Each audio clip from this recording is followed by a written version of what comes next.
Good afternoon, everybody. Welcome to the NoDQ.com Wrestling Trivia Challenge post-game show here on the Jeff Meacham Network, as well as the Greg Cherry brand. I am the Meach. That's me, kids. That's right. Jeff Meacham back here with you. Another week in the books on WTC. Greg has officially reached the point where he is going to be champion for at least 965 days in this reign. The road to 1,000 grows ever shorter. We will have a match in 2 weeks on Halloween Eve. That is scheduled, as of now, to be Jake from England, from the United Kingdom, challenging the Pennsylvania Sensation. But we will see how things go a bit next week. We're supposed to tape that show, record that show next week, and see if we can get it in the can. It's been a trying effort to get both Greg and Jake on the air at the same time because of the time difference, obviously.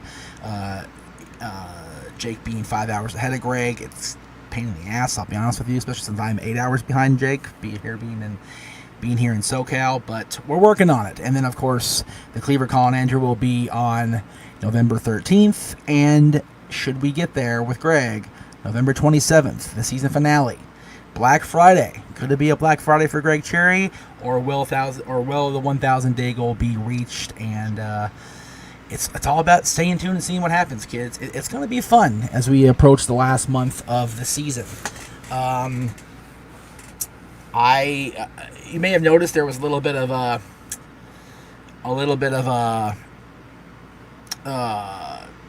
technical snafus during that episode. You could barely hear my ass. It was unfortunate, but I was very pixelated, and then for some reason Bobby came in very low. I don't know what happened, because during the recording of that, I could hear him just fine, as could Greg. So I don't know where the translation ended up going on that, but hopefully we will fix that before the 30th. This guy Experience, I have not heard from Greg. I have heard from Greg today. I last heard from him about 20 minutes ago. He was hoping to be on today. He may not. I don't know what's going on that side of the country with him. I know he's dealing with some personal stuff, so we're kind of on standby. Mikey is working. He's at his regular job today, so he will not be on the post game with me today. But again, I really just kind of do these at this point to kind of plug the rest of the things that are happening on my network, and talk about what's coming up in 2 weeks. Again, Jake in 2 weeks from England, and the Greg Cherry brand is thriving. We've got the Greg Cherry Show each and every Wednesday on his channel, as well as the NoDQ channel and my own channel. And then my lineup is pretty set. We've got all new logos, all new intros for the various shows. I couldn't be prouder of Greg's work on my logos and the t-shirts that are up at teespring.com/store/Jeff Meacham Network. Everything, of course, can be linked off of jeffmeachamnetwork.com. You can find the YouTube page there, the Anchor page, the merchandise, my social medias, and so much more on there. It is a Linktree account. I mean, let's not be frontin', but I'm very happy to own the domain name jeffmeachamnetwork.com. I'm very proud of that I was able to procure that, and it's been a long time coming. There's a hair on my mic, and that's gross because it's been on the floor because it keeps falling.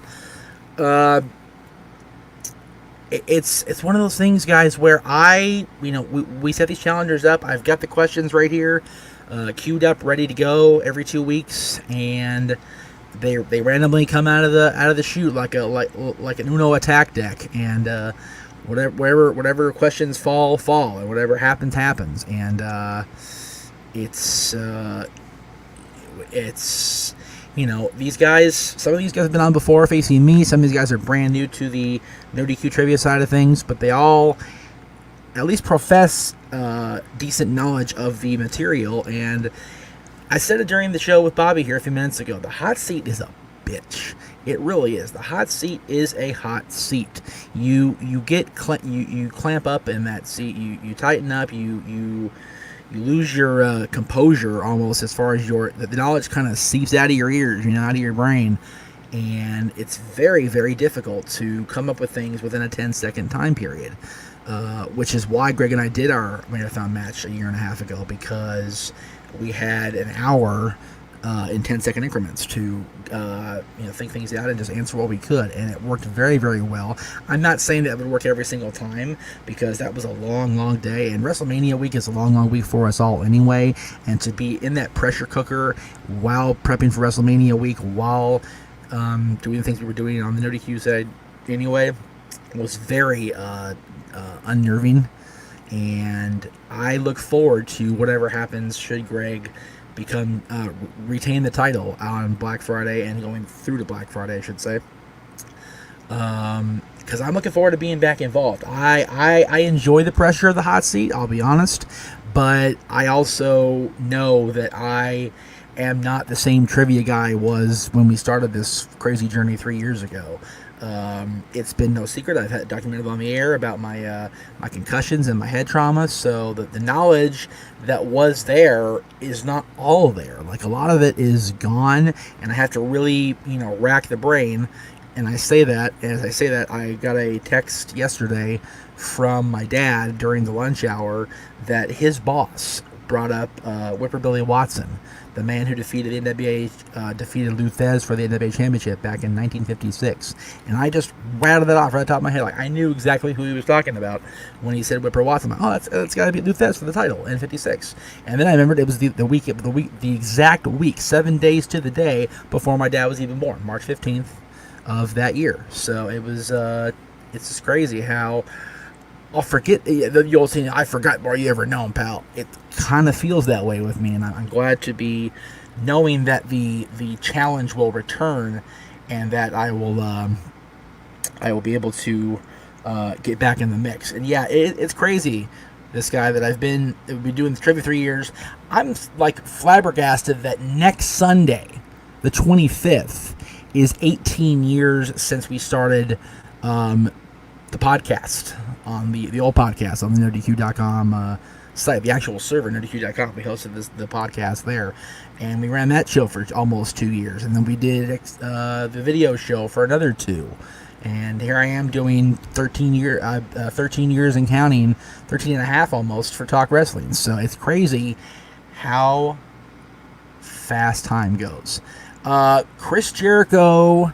Okay, see, it gets a little vague, Paul, because he says, just started watching this show. Jericho never won a world title during the Monday Night War.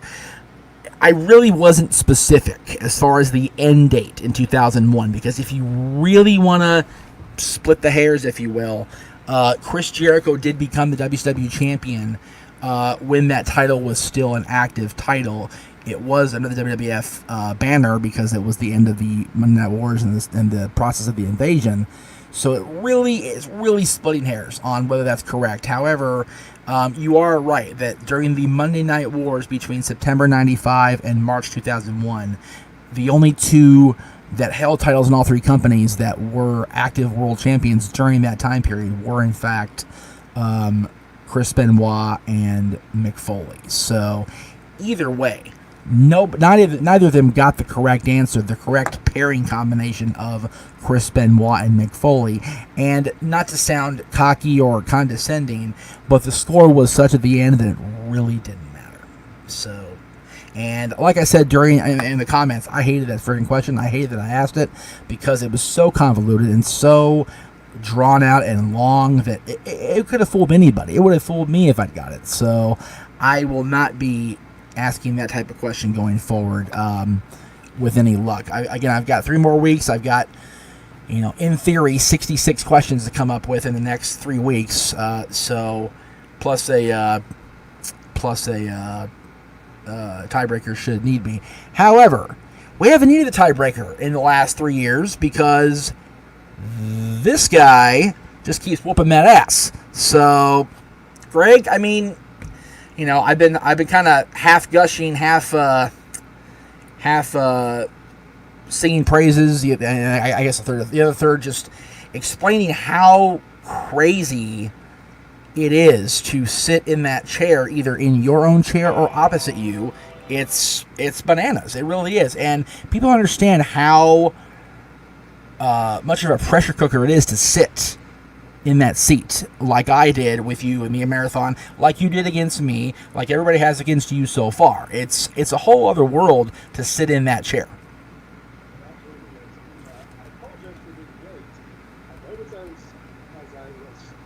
Turn your volume up, brother. Can't hear you. We are definitely doing a audio thing because mine's been having trouble too all week, so it could be me also. Paul, if you want to send 66 questions, I'll love you for that, for real. Because question making is a bitch. We are still taking questions, so feel free to send them in by all means. And as Greg adjusts his audio, this guy Penny says, "Welcome back, Greg, and are you okay?" So we'll get the answer from Greg momentarily. Nope. If it is, it's very low, so I don't know what the deal is.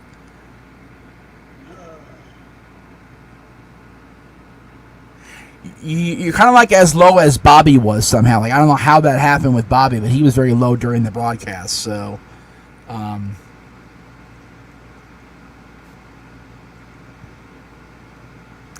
I'm hearing nothing at all.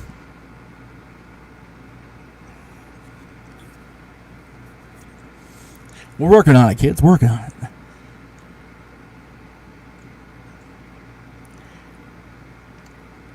No, I heard it get plugged in. Okay, now you're muted.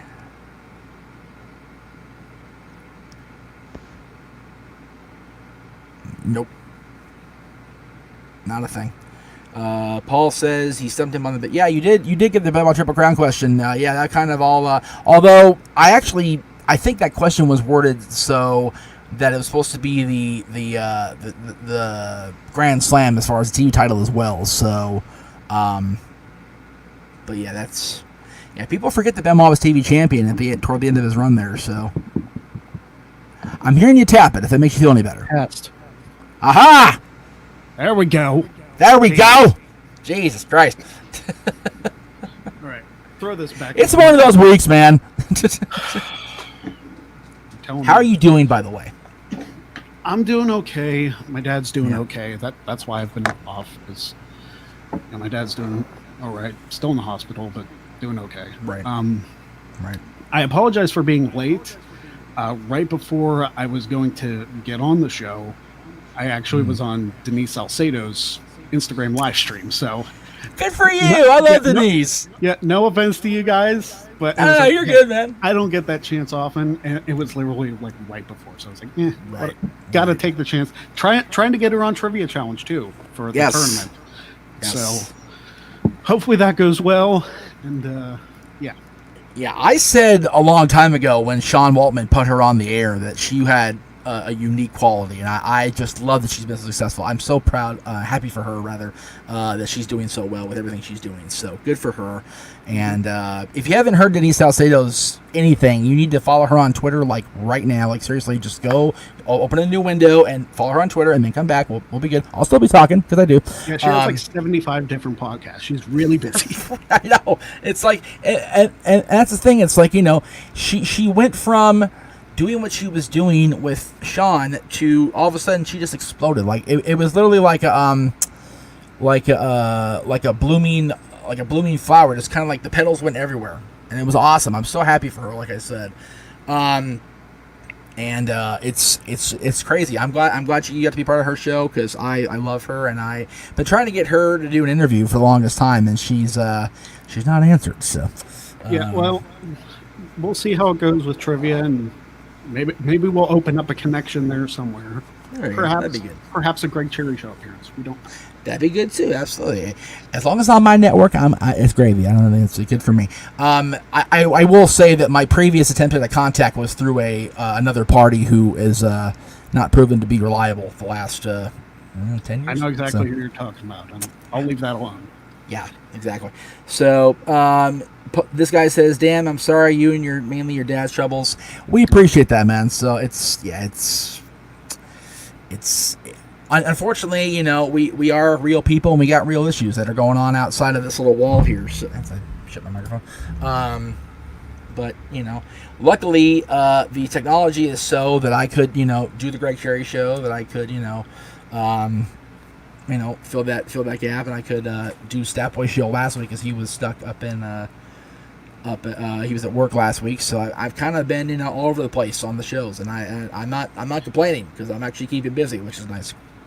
So since I missed like the first 10-15 minutes of this, do you want to catch me up on what people said about the show? Because sure, I will be glad to do that. Obviously, like what the score was. Like right. So Right. Yeah, it's there was no real surprise that you were sitting here, or you were going to be sitting here with me at the end of the show. This guy was saying, "I can't believe it's been 3 years since WTC started." It's over 3 years now. Very much a whirlwind since the summer of 2017. It's been going that long. It's just crazy. I still can't believe it. I mean, to this day, it's. And I was mentioning to after I read that comment that next Sunday, the 25th, Hell in a Cell Day, is 18 years since the start of Extreme Mayhem, which I just might over that one. I can't even believe that. That's just crazy. Absolutely. Like I don't think of my quote unquote career as 2 decades long, but it's damn near. Like it's been over the course of 2 decades, so it's just like, huh? It's just crazy. Paul said he just started the show. Jericho never won a world title during the Monday Night War period, which he specified like until basically the end of the Invasion angle. So Jericho did win the WCW Championship at No Mercy 2001. So yes, it does count.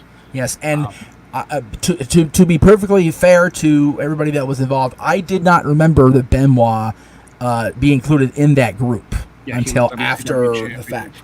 Right, because for 24 hours. Yeah, because he went to Nitro and went, here you go, I'm good. Yep. And then showed up on Raw.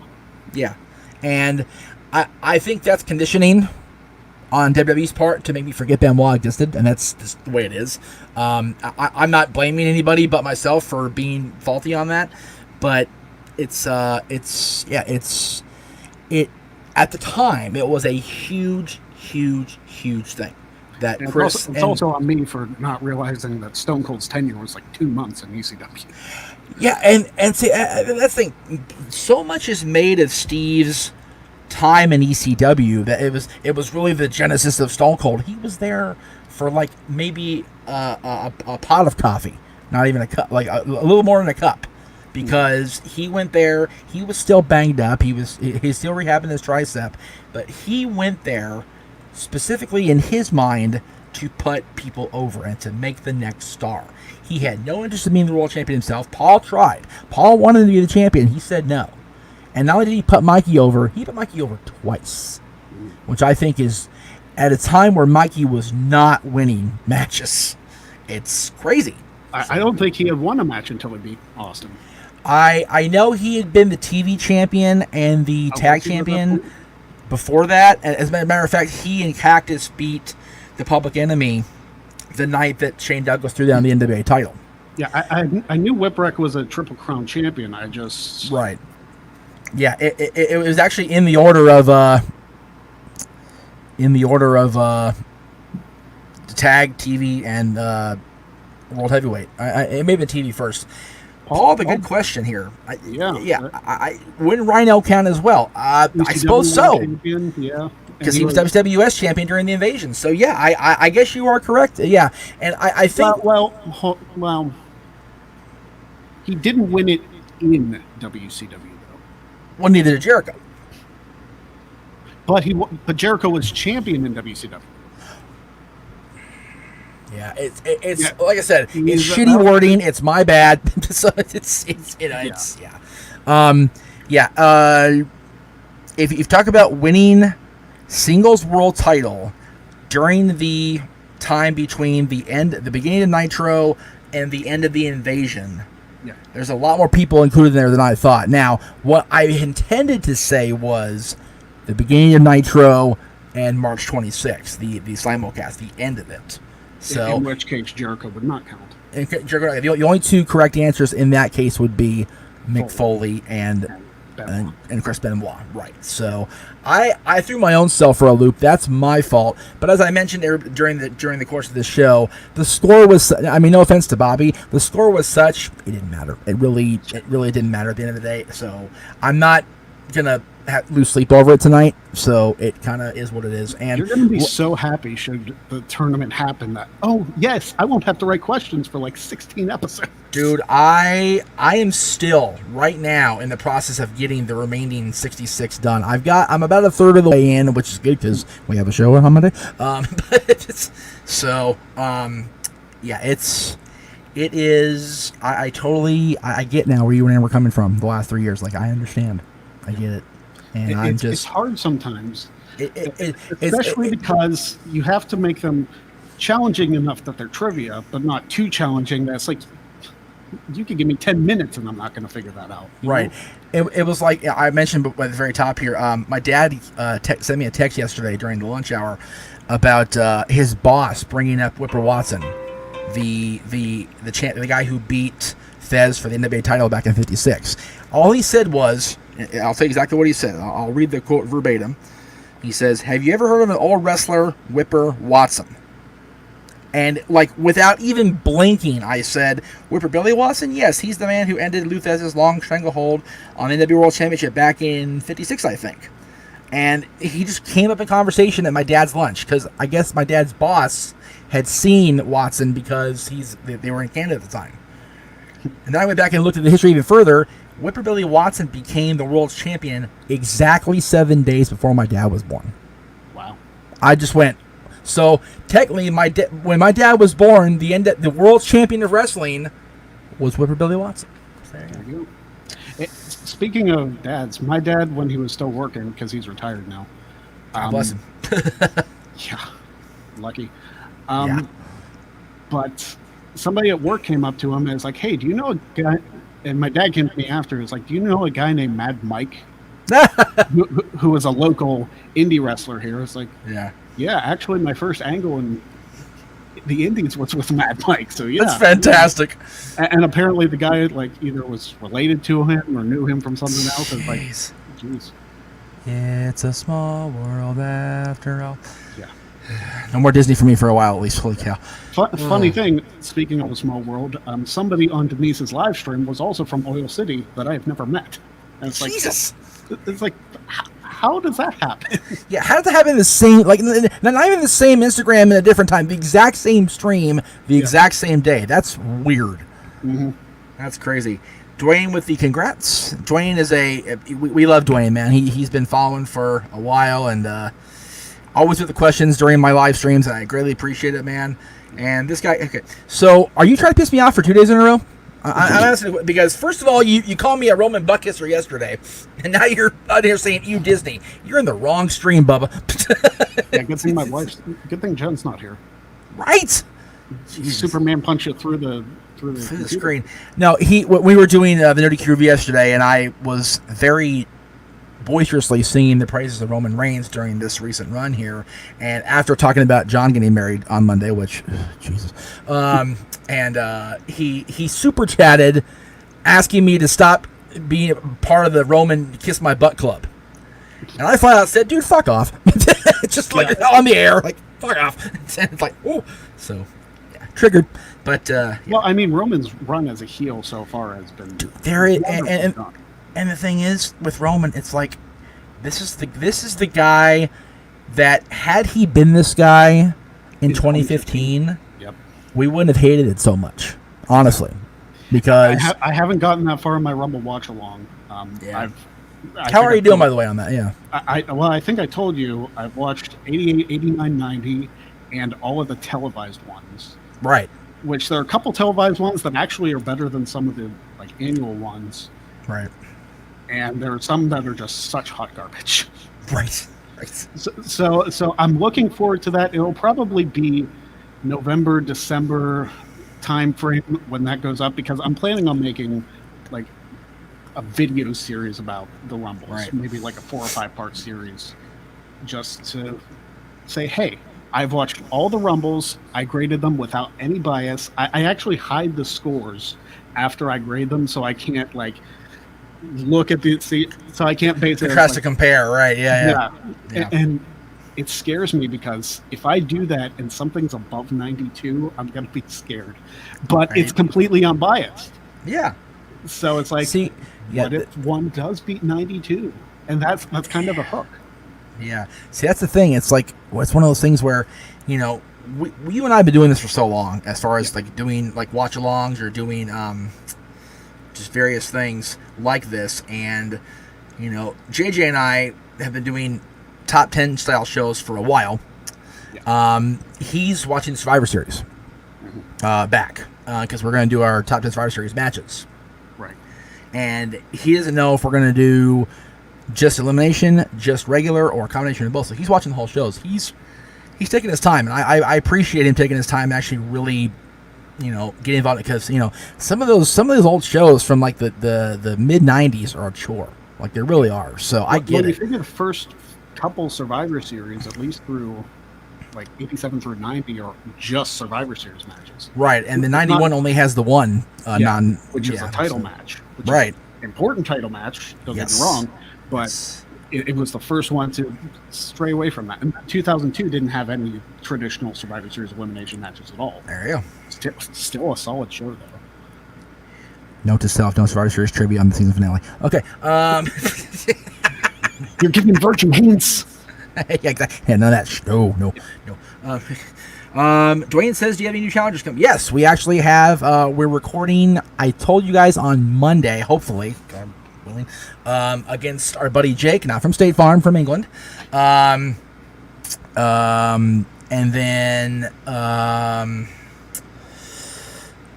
the show after that, on the 13th of November, we will have our buddy the Cleaver, Colin Andrew.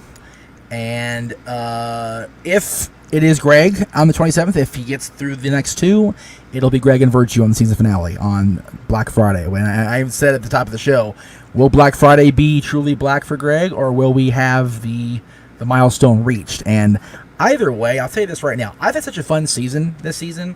We're going to have a hell of a post game that day. We are going to party on that post game, one way or the other. Win or lose for you, man, you have been just phenomenal, and I have to. We have to find a way to make it worth exactly.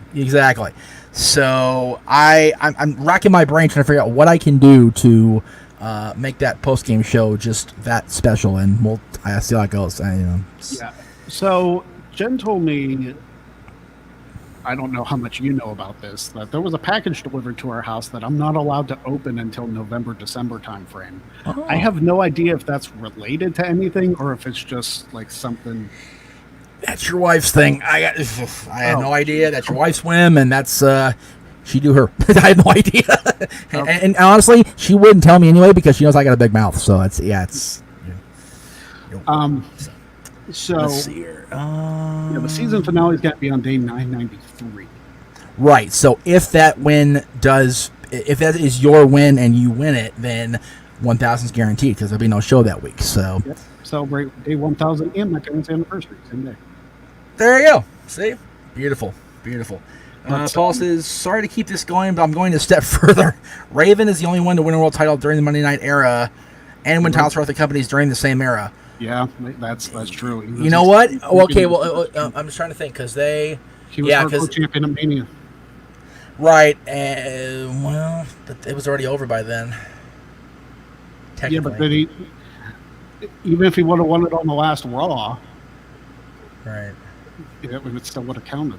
Like, that's true. Yeah. He was champion. That's right. He was champ going in. That's right. Okay. And I think he won the hardcore title before that too. He did, and for some reason I was thinking he won at WrestleMania. No, Kane won at WrestleMania. Raven was champion going in. So yeah, okay. So yeah, you're right. Raven did win the ECW World Title a couple times when it was a world title between '94 and '01. So yeah, you're right, Paul. And it was U.S. champion before he lost to Goldberg. Yep. Let's see. As for Disney, Disney is an evil giant. I was serious about the debate yesterday, or at least tell my reasons why I don't think Joe is a legit face for the country. Probably meant to say company. Get politics off here. No. Oh, Joe. Like, are you talking about Joe Anawahi or the other? If you're talking about Joe Biden, then scoot. See ya. Joe Jorgensen for president. That's right, Joe Jorgensen. That's right. That's right. Who I'm voting for. He says so. No way I'm not for a triple. To tell people, but I don't care. It's like politics doesn't work. No way for a triple threat match. No more of those. No. Well, actually, let me bring something up because we talked about you, David, and Chris doing like a double elimination type thing. So, hear me out. Right. We're going to do that like low round robin thing. If, let's say, you beat David, Cass beats you, but David beats Cass, you all have one loss. Right. We'd settle it in a triple threat. Right. But let's say you beat David, Cass beats David, and then whatever happens between you and Cass, you two would have to have at least 2 matches. Right. So we'll figure it out when we get there. I still have to get there, guys. Right. Exactly. I love thinking ahead to all that stuff, but I still got to get there. Right. Exactly. Oh, Lordy. Greg, will you give up the title if you get to 1,000 with this guy experience? No. I made it this far. Why would I give it up? Because nobody can beat me? That's not my fault. Yeah, it is what it is, man. And that's the entire point of the tournament, is to see, hey, somebody's going to earn their way to beat me. And last time we had the tournament, it almost happened. Mark Moffat almost beat me. And it was something I set up, so I almost caused my own destruction. Right. In overtime, it was definitely a nail biter, that's for sure. Crazy. Sorry, I'm trying to kind of clean house here. Bear with me. No, it's fine.